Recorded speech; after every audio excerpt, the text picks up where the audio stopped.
Dizes que não tens tempo, mas tens tempo para o cansaço. Também podes dizer que não tens dinheiro, mas tens dinheiro para as distrações. Onde é que ficamos? Quando é que tu vais começar a cuidar de ti? Pois eu, neste episódio, vou falar disto. Eu sou Bárbara Guerreiro, sou mentora e facilitadora de retiros. Todas as semanas trago partilhas, histórias reais, reflexões profundas e muito mais sobre o impacto que os retiros proporcionam. Instala-te, respira fundo e escuta-me para além do silêncio. Existe aqui um padrão muito importante que as pessoas têm alguma relutância em cuidar de si, em tratar de si. E esquecem-se de ouvir os sinais. Então imagina que o teu corpo, toda a tua essência é como um carro. Quando o teu carro começa a dar um sinal, o que é que tu fazes? Levas o carro até à oficina, vais mostrar, porque tens medo de ficar parado na estrada, porque tens medo, provavelmente, que não chegues até ao fim do teu destino, porque tens medo que o teu carro seja um instrumento de morte. Então, se tens medo dos sinais todos que o teu carro faça, por que razão é que não ouves os sinais de que o teu corpo vai dando? Porque é que não ouves aquilo que o teu corpo precisa, a tua alma precisa, e silencias tudo que a tua essência vai dando como sinais? Porque o cansaço, o não dormir bem, o sentir-te mal, o ter vontade de chorar de repente do nada, o sentir-te como se fosse um peso em si. Tudo isso são sinais que o teu corpo, que a tua alma dão de que algo tem que ser tratado, resolvido. Então, quando tu começas a pensar assim, se calhar já vais começar a achar que não, eu vou ter que tomar conta de mim. Só que, só que existem aqui alguns padrões que nos impedem, e digo-nos porque eu também estou incluída nisto, e que fazem com que esse cuidar de si próprio, de si própria, vai sempre sendo adiado. Primeiro ponto é o padrão de adiar. Mais tarde. Mais tarde. A gente começa a doer um joelho. Mais tarde. Ainda consigo andar. Conseguimos andar, só que depois, entretanto, já não é no joelho, já começa a ser na coxa. Mas ainda continuamos a andar.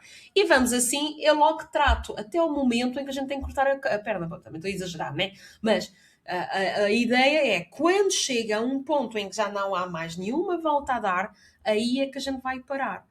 Então, o adiar é só estar a mandar para a frente, bem mais à frente, uma situação que, se ela fosse resolvida agora, resolvia-se facilmente. Mais à frente, pode já ser tarde ou complicado. Então, vamos parar de adiar e escutar esse momento. Se chega, se é agora, se é neste momento, vamos falar, vamos fazer as coisas este momento. Esta é a minha proposta.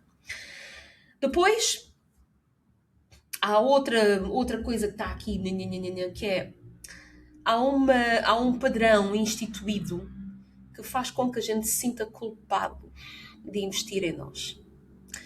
E isto acontece muito em mães, em mulheres que têm o seu salário, têm a sua família, têm os seus filhos, portanto, há um bolo que entra de investimento da família, né, do agregado familiar, e esse valor vai ser para a casa, para as escolas, para os filhos, para o alimento dos filhos, para a roupa dos filhos, para as atividades dos filhos, para o hobby do marido.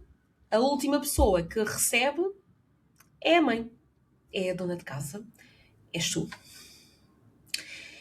E isto, se tu fores investir em ti, é como se houvesse este sentimento de culpa que, ao investir em mim,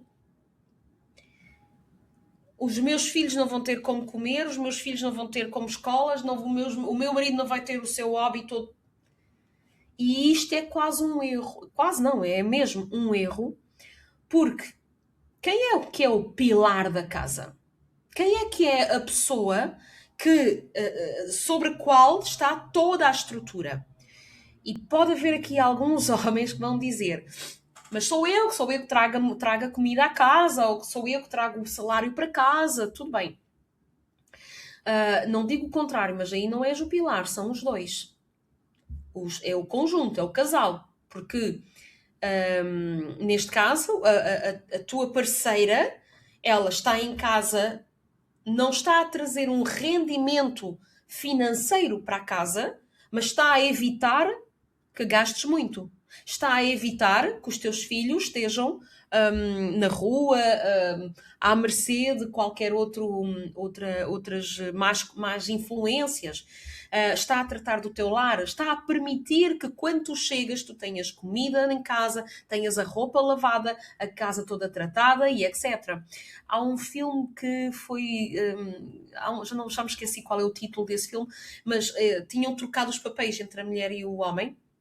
E o homem, porque dizia que ela ficava em casa, que estava em casa não fazia nada, e ele estava todo contente depois de voltar a regressar ao seu papel de ir trabalhar para fora, porque efetivamente é muito menos trabalho mental, vamos dizer assim. Agora, estar em casa a gerir a casa, isto também é um trabalho.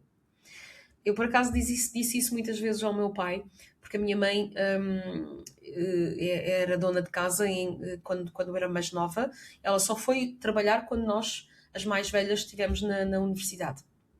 E, entretanto, os meus pais separaram-se também, portanto, isso é outra questão. Mas, enquanto foi a educação de, pelo menos, a grande parte dos filhos, de chegarem a ter uma certa idade, a minha mãe era parte integrante do trabalho do meu pai, porque o meu pai trabalhava de sol a sol, era um facto, era o meu pai que sustentava financeiramente a casa e o que nós temos foi graças ao trabalho do meu pai, mas também foi graças ao trabalho da minha mãe, porque por a minha mãe estar em casa a ocupar-se de nós, o meu pai estava tranquilo a trabalhar porque sabia que as filhas estavam em casa, que a mulher estava em casa, que estava tudo ação e salvo no nosso lar. Que havia um lar e que havia, quando o meu pai chegava à casa, sabia que estavam os filhos. Portanto, era uma paz de espírito também para o meu pai de ver isto.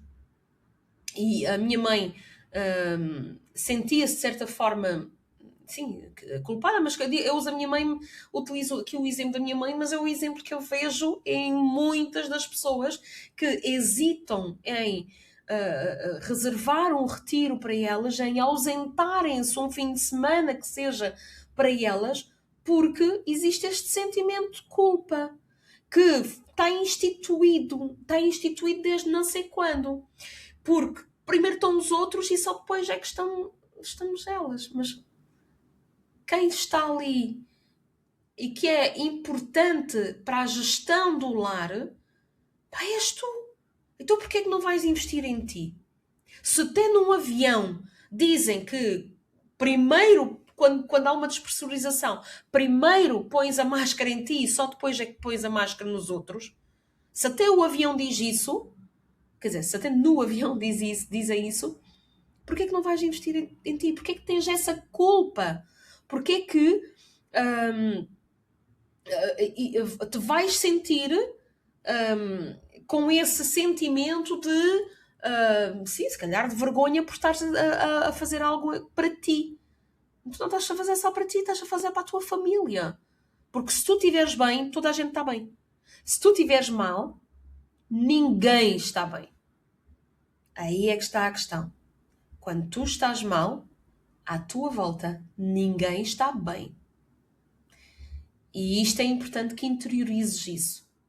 Associado à culpa de investir em si, vem também outro mito, que é o mito de que cuidar de cada um de nós, né, de cuidar de si, é um acto de egoísmo.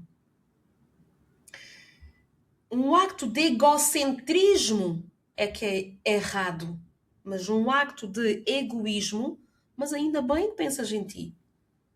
Se não pensas em ti, quem é que vai pensar? Provavelmente a tua mãe, que segue o mesmo padrão, ou o teu pai, que segue o mesmo padrão.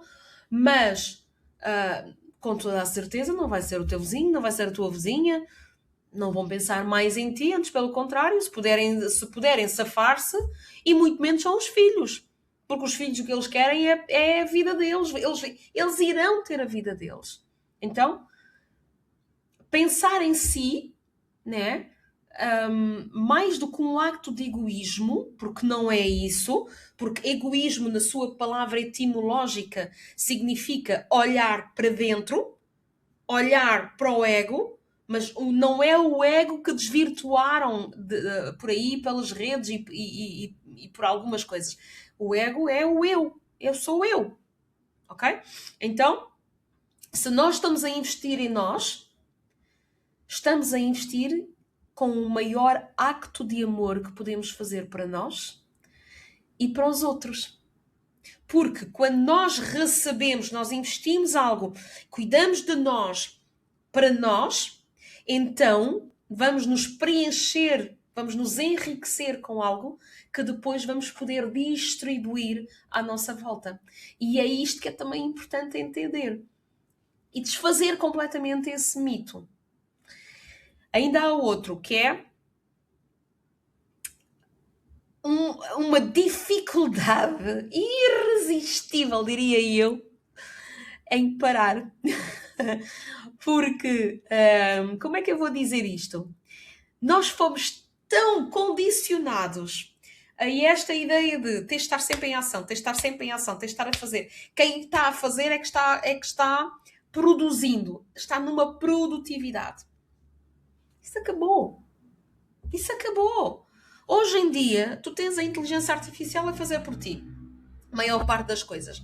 Tens que entregar alguma coisa que se calhar não é teu. Tens que dar ideias às pessoas, tens que alimentar à tua volta com, sei lá, com ideias, com seja o que for. Mas já não estás tanto na ação porque existem já máquinas, existem já inteligências a fazerem por ti. Portanto, tu deixaste de ter que fazer tudo isto. Então, neste momento, o que é que te resta a fazer? Já que tens tempo, vais parar para olhar para ti. O problema é que nunca ninguém nos ensinou isso. Porque até há algo que diz que o ócio o ócio, eu não sei da preguiça, né? Ou é a amiga da preguiça, ou uma coisa assim parecida. Tu depois podes pôr nos comentários qual é exatamente o provérbio. Mas o que nos condicionaram foi de que quando nós estamos a parar, não estamos a produzir, não somos úteis. E eu vou dizer, quando tu estás na ação, tu estás como os bombeiros a apagar fogos. E é só quando tu paras que efetivamente vais ter aqui um gênio de criatividade em que as ideias vão descer, tu vais estar alinhada e alinhado com aquilo que tu queres fazer da tua vida, com aquilo que tu queres fazer dos teus projetos. É aí que vão surgir ideias para os próximos passos que tu vais fazer. Não é quando tu estás na ação a resolver, e vou-te dizer, a resolver os problemas dos outros. É que nem sequer são os teus.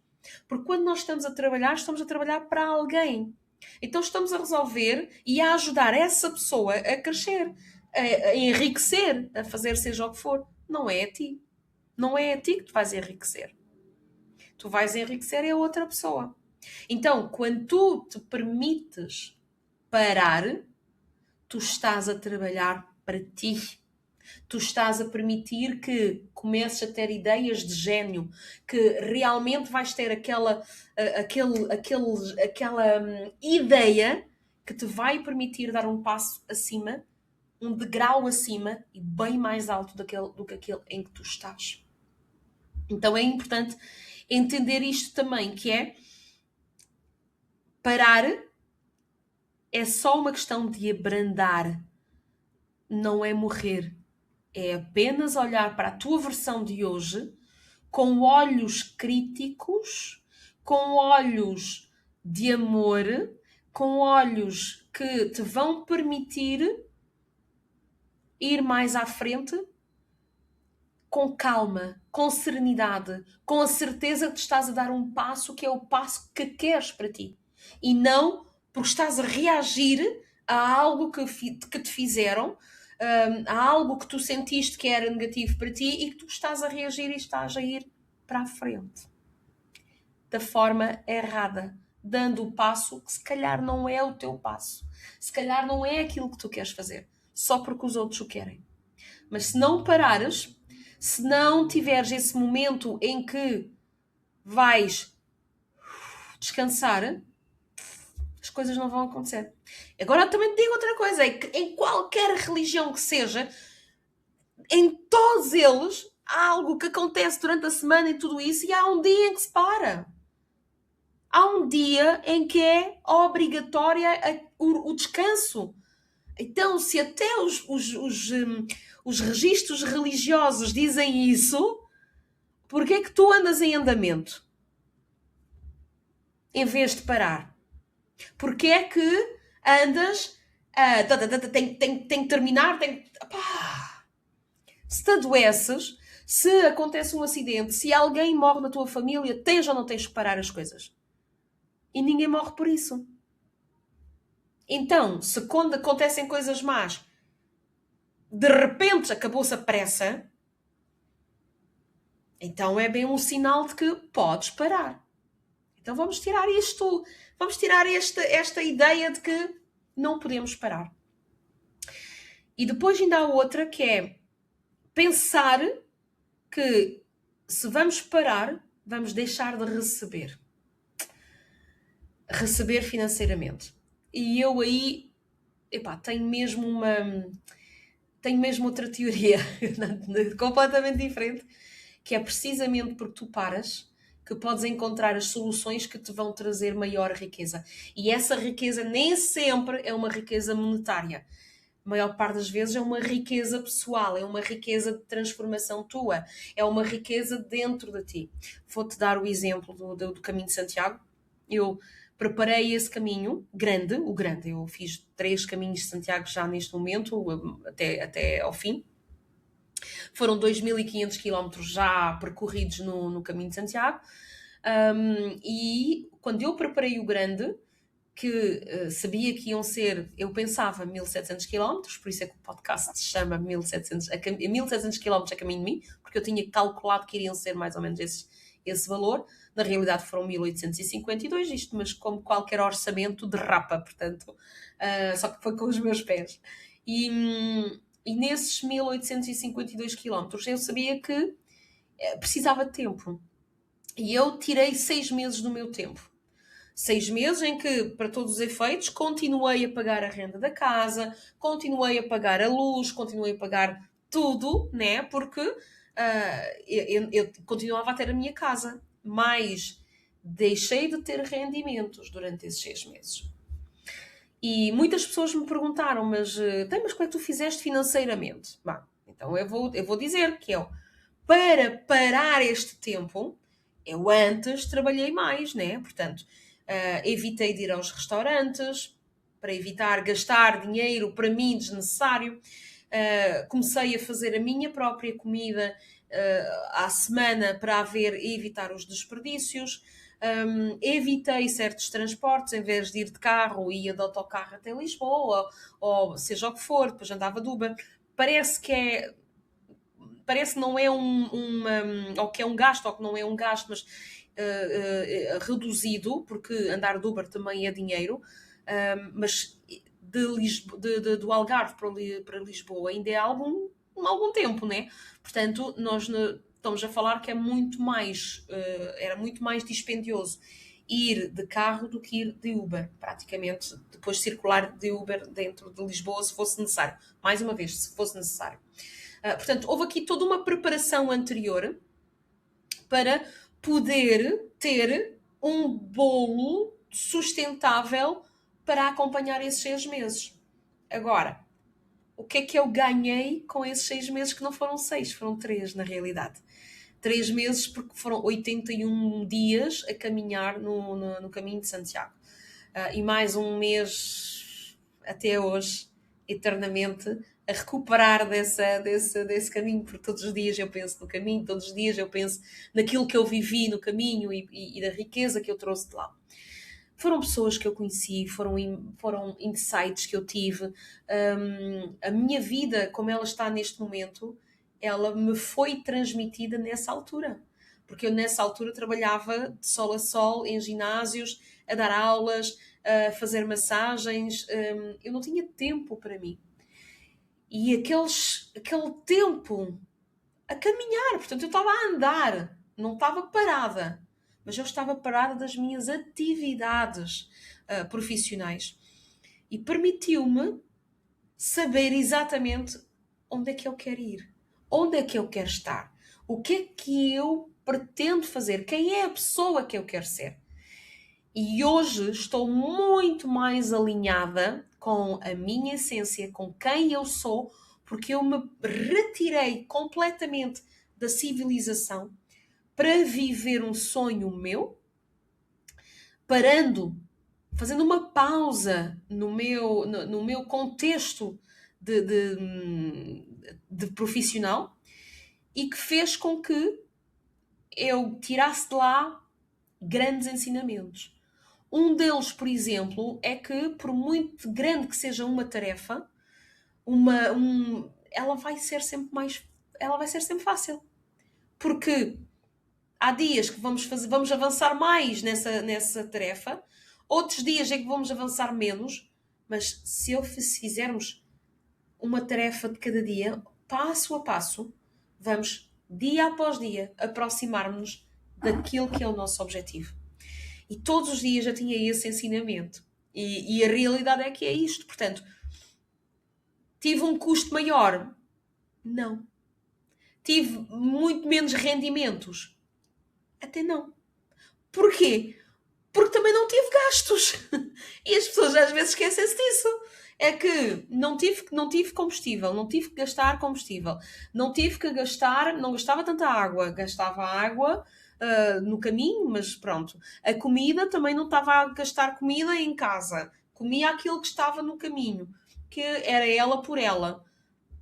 Portanto, eu não gastei assim tanto. Não comprei roupa.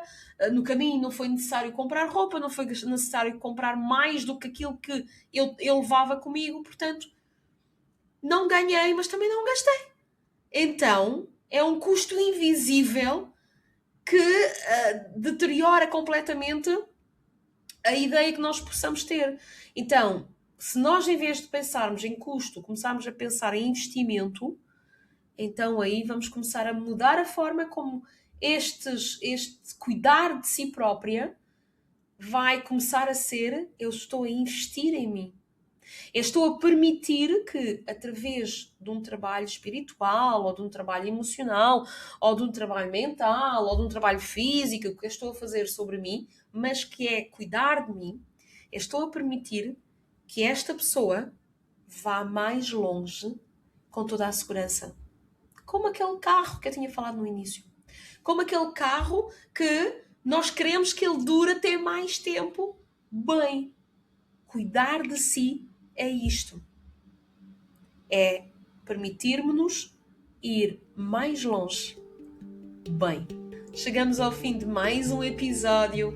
Se este episódio ressoar contigo, se te deu vontade de hoje é o dia em que eu vou parar, hoje é o dia em que eu me vou tratar, em que eu vou cuidar de mim, então permite-te perguntar quais são os próximos retiros, porque os retiros que eu ofereço são muito além de apenas um momento de descanso ou um momento de relaxamento. É uma experiência de transformação interior, de revelação interior, de iluminação interior. Então, conto contigo, conto com o teu contacto. Escreve a palavra silêncio para nós começarmos a conversar um com o outro. Lembra-te que as palavras falam muito menos do que um silêncio.